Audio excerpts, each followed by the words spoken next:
Hey, hello everybody. This is Mexicali Fish Keeper. Once again, I'm in my fish room. Today I'm bringing you guys a little video. I just happen to be getting ready to ship some fish to a friend of mine.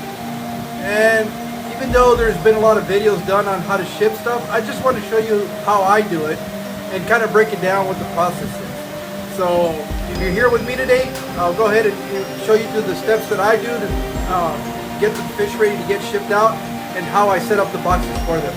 So let me turn you around so you guys can see what I'm doing.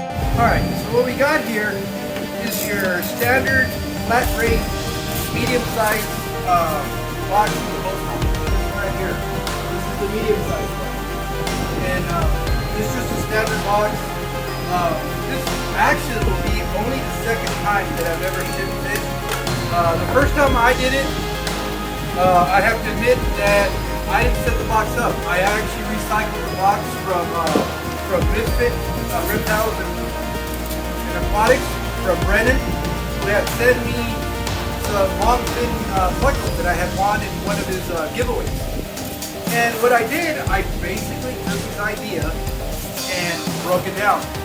And these are just the components that you're going to need to insulate your box. And what I've done, to make it easier, kind of written the dimensions for this. This is a 3/4 inch foam. The way you get this, or the way I got it, is if you go to your local hardware store, they have insulation panels for your garage doors, and they sell the foam in different thickness. I use 3/4 inch because that's what I had on hand, and I think that's what the original box that I got shipped fish in had in there. So what you're going to need is you're going to need a top. And the top dimension you need to have it 8.5 by 11 inches wide. This is going to go at the very top of your box.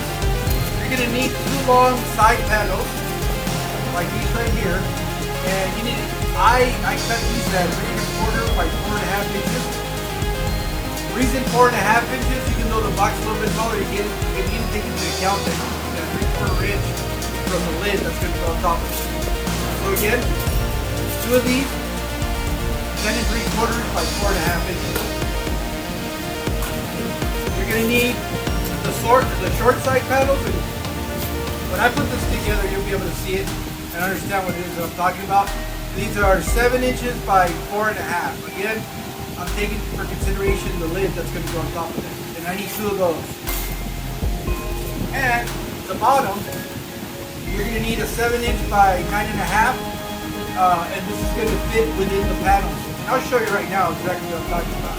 So those are all the components you're going to need to be able to insulate your box. So let me turn the camera down so you can see how I put this inside the box. Okay, as you guys can see, this is the inside of the box. And with those, I'm going to line the inside of this to create an insulation area for those fish. So the first thing I want to take is I want to take my side panels. And I'm going to put these in here. And these should be kind of snug in there, so to keep them from going side to side. As you guys can see, that forms that insulation box. Now we're going to take our bottom part, which is the one that's 7.5 by 9, and we're going to insert that in here. And the last one that would go on there would be our top. That's going to seal this off. I don't want to put it in there right now because I still need to put the fish in here. But this is basically how you would insulate a box for shipping. So now I need to go grab the fish and I'll show you how I bag those. So hang in there. Alright, here's what we're going to need. I have some plastic bags that I purchased at my local fish club. Most fish clubs will carry this stuff that you need to be able to sell. To be able to ship stuff, because when you, at least in our club, when you take stuff to the fish auction, they want you to have it in these types of bags. You can also pick up some rubber bands. I think with all of this, I might have spent like $6 at the most. I think it's like 50 bags. These are a little bit thicker than your, I would say they're like 3 times thicker than if you buy those sandwich bags. With the Ziplocs and stuff like that, the stuff you use for lunch. These are probably about 3 times thicker than that. I don't know how many mils, but I know that's what this is. So what I'm going to do is I'm going to take these guys in here, and I'm going to go ahead and put them in here in this bag.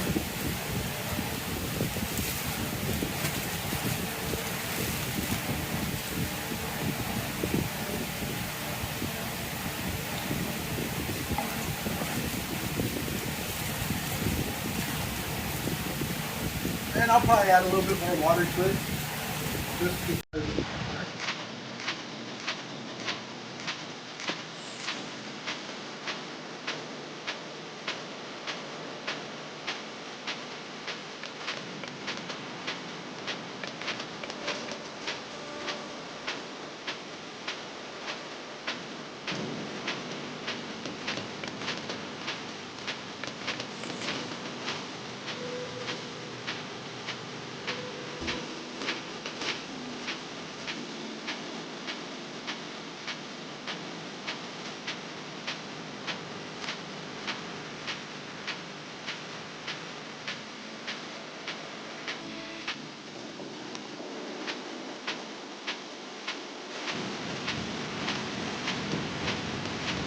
Now, one of the things that a little trick that I picked up from watching Dean from Aquarium Co-op, and I saw that and I thought that was kind of neat, is to avoid fish from getting trapped in the corners.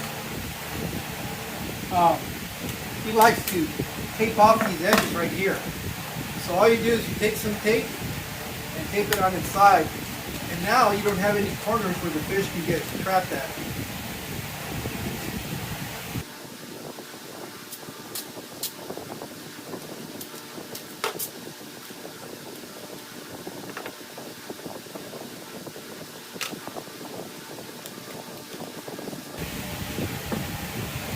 So your fish will not be trapped in those corners. So that's something that I picked up from him. And then what I'll do is I'll double bag this. I'll put another bag just in case, and that's just for piranha vendors. Make sure that if something happens, the water won't spill into the pot.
There you go.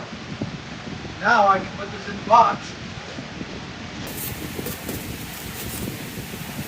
I'm gonna put another 2 more bags in here. Well, probably another bag, and then seal this off, seal the box up, and I'll show you the final product once I've got all the fish in here that I'm gonna set out. So hang on there with me. All right, so I've got them all in here now. I've got 3 bags. I got 4 fish in each bag. So there's 12 fish in here.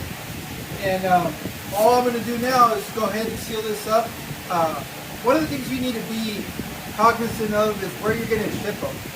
And right now, we're still towards the end of summer. So as far as them getting too cold is not an issue. You could probably potentially have an issue with it getting too hot. But I know they're going to Houston. Even though they're a little warm, more than anything else, it's humid down there. So I'm not too concerned about these fish. Plus, these fish, their ranges are they can tolerate pretty high temperatures. So they're going to be fine. It's not the first time I ship them like this. So Um, they're going to go out there. The only thing that I did that I hadn't mentioned was I did pull these guys out last night from the tank. I didn't feed them, so they haven't eaten in a day. Now I do that because, from what I understand, it's going to help them produce less waste, and it'll keep their water much better. So the only thing left to do is to go ahead and seal this off. Just put this in here and tape it off and get out to the post office. So let me show you real quick.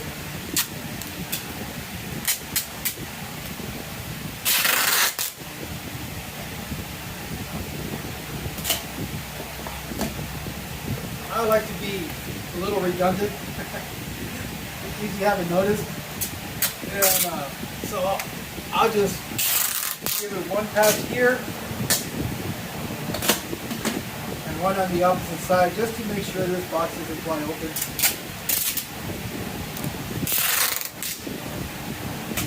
Because even though it says it's going to have live animals, who's to say that they don't get tossed around?